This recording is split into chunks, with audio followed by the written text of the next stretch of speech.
Story. महान व्यक्तित्व वाले इंसान किसी भी अच्छे समय का इंतजार नहीं करते हैं। जो भी करना होता है आज और अभी से शुरू कर देते हैं। आइए इस कहानी को पढ़ने से काम टालने की आदत को दूर कर सकते हैं।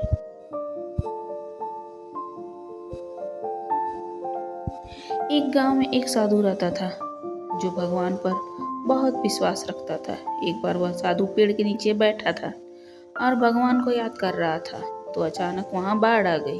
चारों तरफ पानी ही पानी। सब लोग अपने आप को बचाने के लिए ऊपर पहाड़ की ओर भागने लगे। आदमी देखा कि इस हालत में भी साधु जी भगवान की तपस्या कर रहे हैं। वह सोचा कि ये अपने आप को बचाने के लिए कहीं जा क्यों नहीं रहे हैं। तो उसे साधु से बोला, अरे आप कहीं जा क्यों नहीं रहे हो? आप भी मेरे साथ ऊपर पहाड़ की तरफ चलो, नहीं तो डूब जाओगे। उनमें से एक साधु बोले, अरे हमें क्या होगा, मैं भगवान की इतनी तपस्या करता हूँ, मुझे कुछ नहीं हो सकता, मुझे भगवान अपने आप बचाएगा। धीरे धीरे पानी साधु की कमर तक आ गया। अब लोग वहां से नाव लेकर नीचे निकलने लगे तो उनमें से एक साधु ने कहा, अरे पानी आपके कमर तक आ गया, आप हमारे साथ चलो। तो साधु ने कहा कि नहीं नहीं, भगवान मुझे अपने आप बचाएगा। और वह नाव वाला भी वहां से निकल गया। कुछ देर बाद पानी इतना बढ़ गया कि साधु के सर तक पहुंच गया और अब लोगों को बचने के लिए हेलीकॉप्टर निकलने लगे। एक हेलीकॉप्टर साधु के पास आया तो आखिरी हेलीकॉप्टर था। साधु के पास नीचे रस्सी फेंकी और बोला, इसे पकड़ो और ऊपर आ जाओ, नहीं तो आप डूब जाओगे। यह आखिरी हेलीकॉप्टर है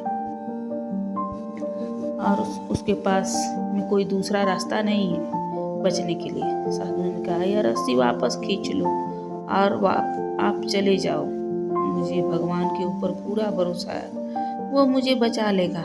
पानी काफी ऊपर आ गया, पेड़ डूब गया और साधु की भी डूबने से मौत हो गई। मरने के बाद साधु भगवान के पास गया और बोला, हे भगवान, मैंने पूरी जिंदगी आपकी तपस्या की, मेरा सारा जीवन आपकी आराधना करने में लगा दिया, फिर भी इतने भरोसे के साथ इंतजार किया कि तुम मुझे बचाने आओगे, लेकिन वहां मेरी डूबकर मौत हो गई और तुम नहीं आए, ऐसा क्यों? भगवान बोले, मूर्ख इंसान, एक नहीं 3 बार आया था। वो तीनों बार मैं ही तो था, पहला पैदल, दूसरा नाव के द्वारा और तीसरा हेलीकॉप्टर के द्वारा, लेकिन तुमने मेरा एक भी अवसर पहचान नहीं पाया। पता नहीं किसका इंतजार कर रहा था।